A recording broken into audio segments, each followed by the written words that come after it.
Hi, my name is Kaihua. I'm a PhD student from Imperial College London. I'm gonna present our paper, Attacking the DeFi Ecosystem with Flash Loans for Fun and Profit. This is a joint work with Liyi, Zhou, Benjamin Livshits, and Arthur Gervais. So, what is DeFi? Decentralized finance is a financial system on top of smart contract-enabled blockchains. This concept is relatively new, but in the last year, we've witnessed a significant growth of DeFi.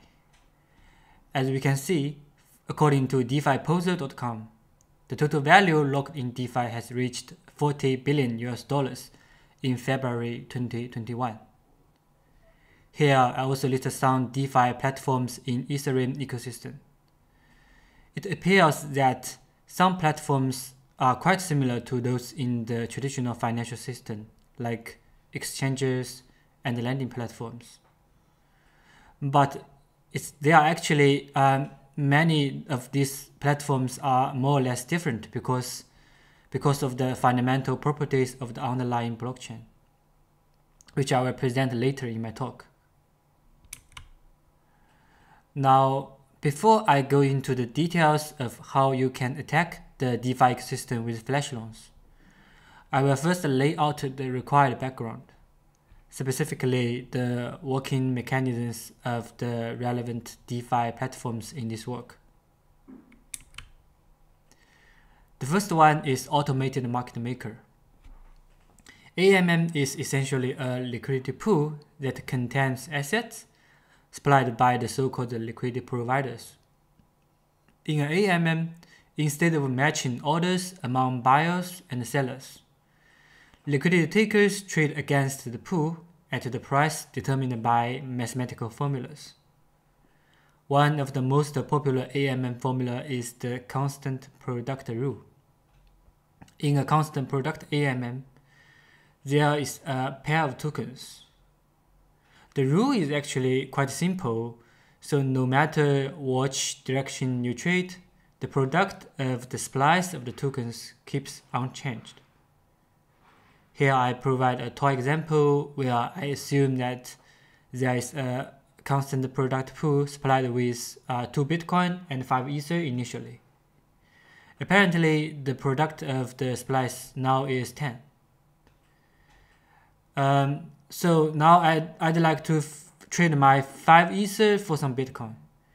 What I'm gonna do is just to send my 5 Ether to the pool so that the pool now contains 10 Ether. To make sure the product is still 10, the pool should have 1 Bitcoin now, which means I can get the other 1 Bitcoin. Similarly, in the second trade, I can trade my 10 Ether and receive half a Bitcoin. The interesting stuff is that I provide more Ether but receive less Bitcoin in the second trade.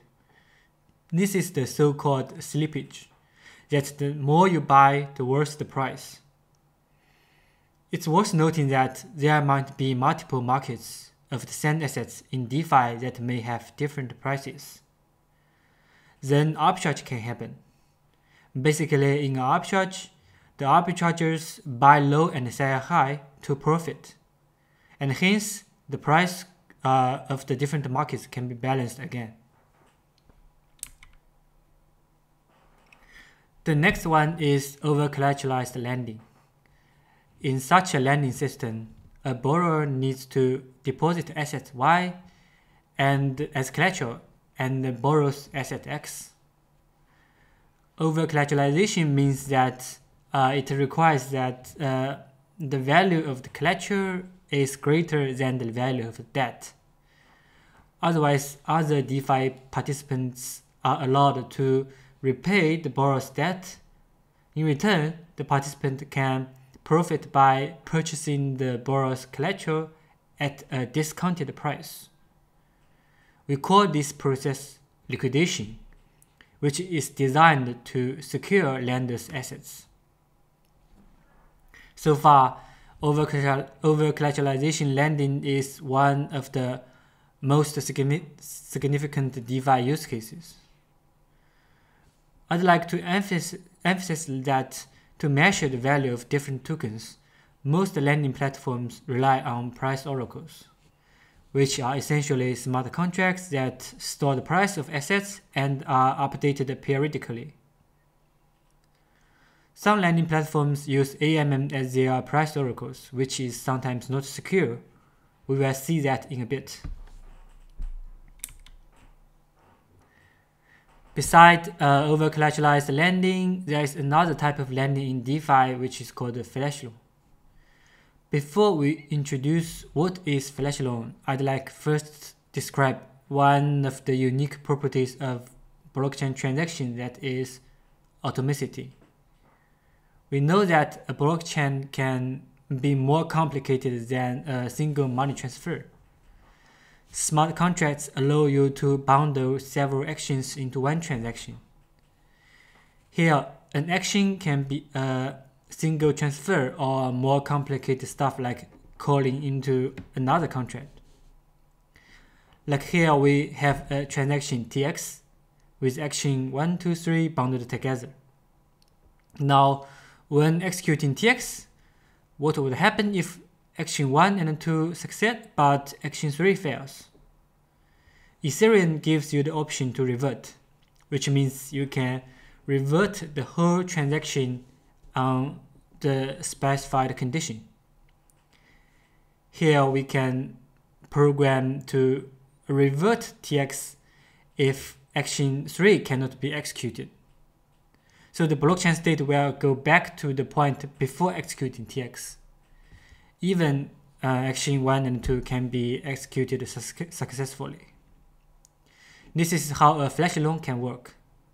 In a flash loan, the borrower first borrows from the lending pool, and then it can do anything with the funds. But in the end of the transaction, the borrower should repay the loan. Otherwise, the transaction will be reverted. You can think in the way that if you can't repay, then the borrowing never happens, which is impossible in the traditional finance. To our knowledge, the concept of flash loans is first introduced by the Marble protocol, while Aave is one of the first DeFi platforms that widely advertise flash loan capabilities. To understand how flash loans are used, we collected all the Aave flash loan events from its inception to the 20th of September 2020. We in total detect more than 5,000 flash loans taken in 13 cryptocurrencies.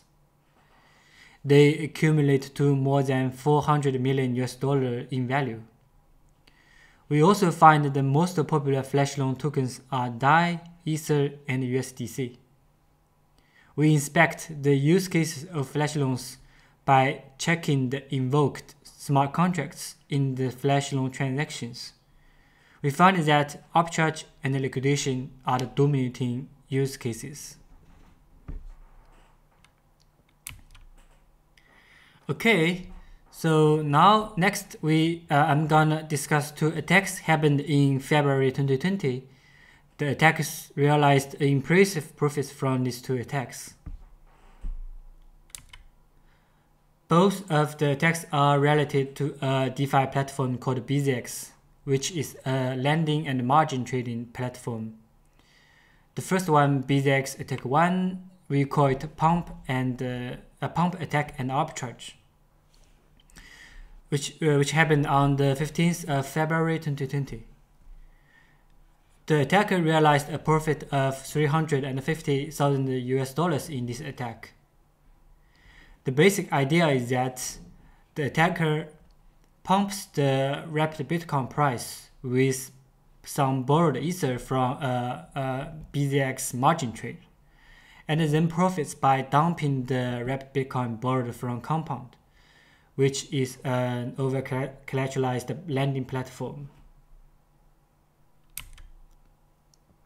3 days after BZX Attack 1, another attack happened. We call it Oracle manipulation.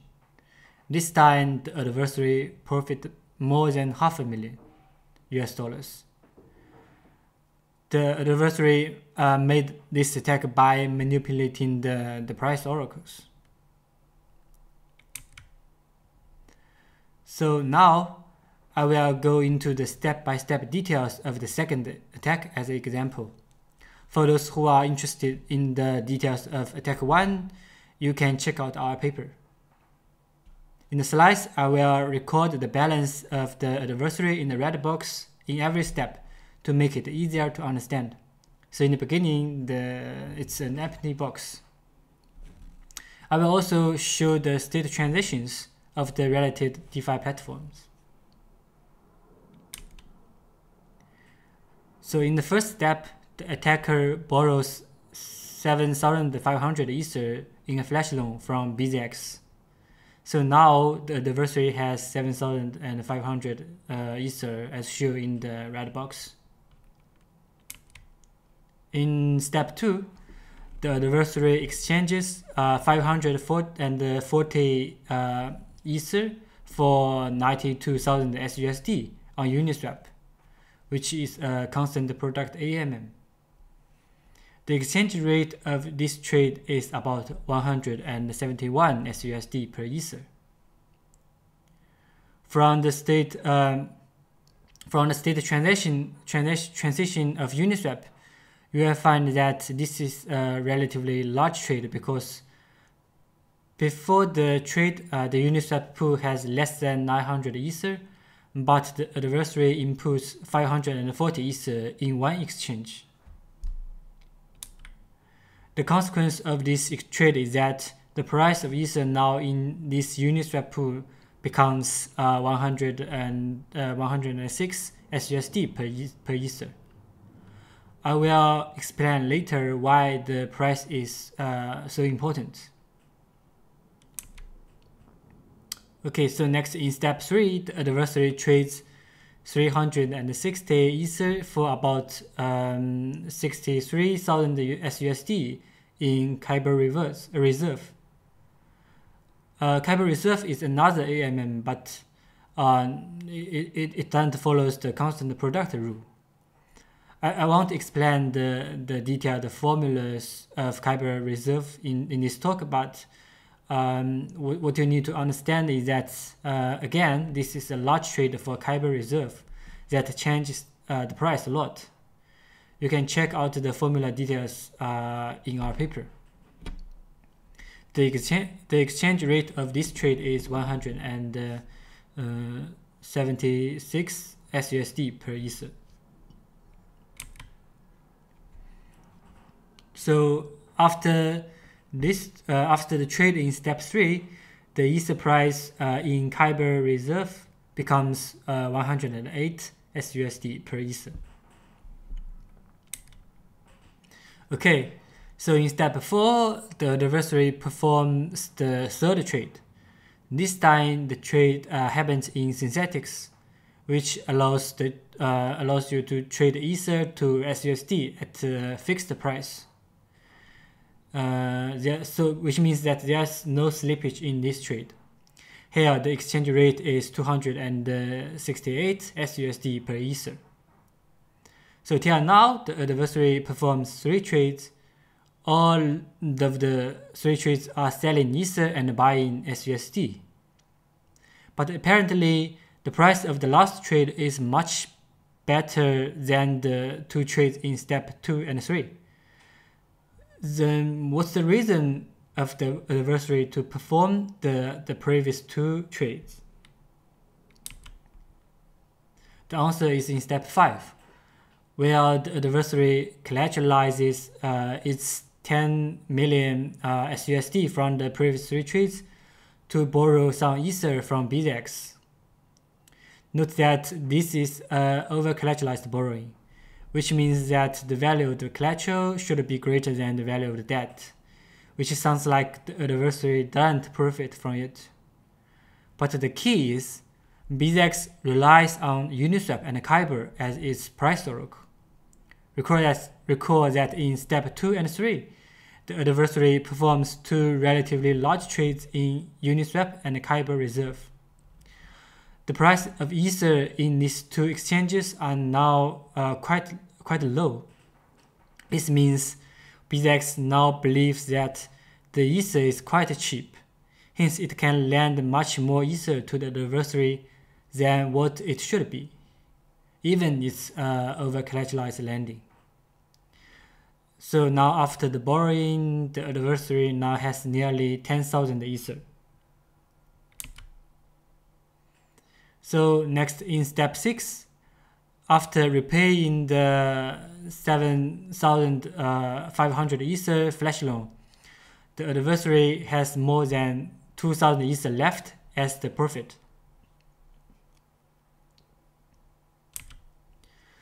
So these two BZX attacks look quite ingenious, but we still may wonder if the adversary already did the best, or there was some money left on the table. To figure out this question, we propose a constrained optimization framework. The target of this framework is to obtain the optimal revenue of a specific attack vector and also the corresponding optimal parameters. Here, the attacker vector defines how you can perform an attack, like the like the sequence you perform the DeFi actions like trading and borrowing. So how are we gonna do this?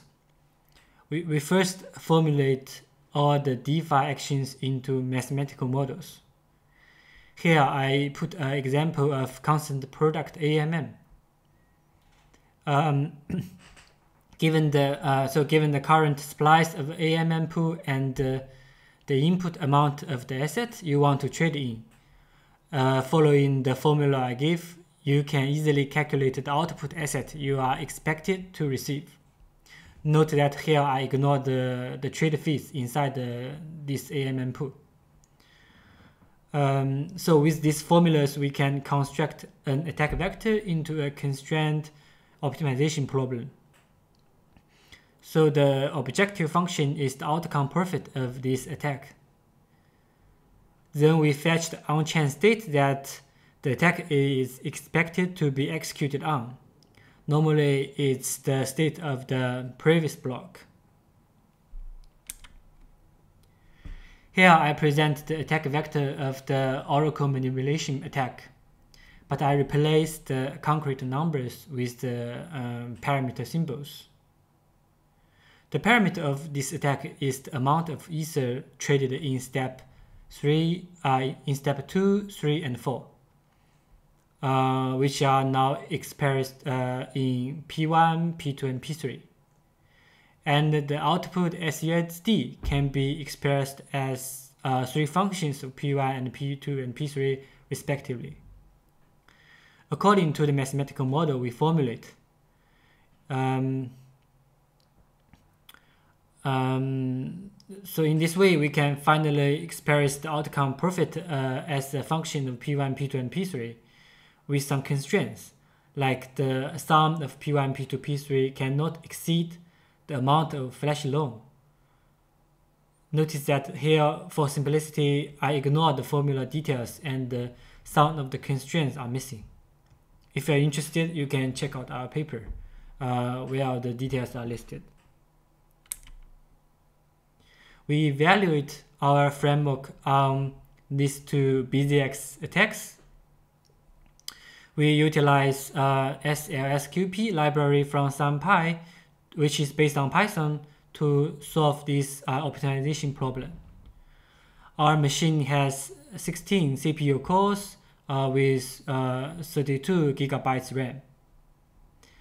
We also validate the optimization result by implementing the two attacks in Solidity and execute them on the real blockchain state. So, which means that we execute the transaction with the parameter founded by our framework on the previous block.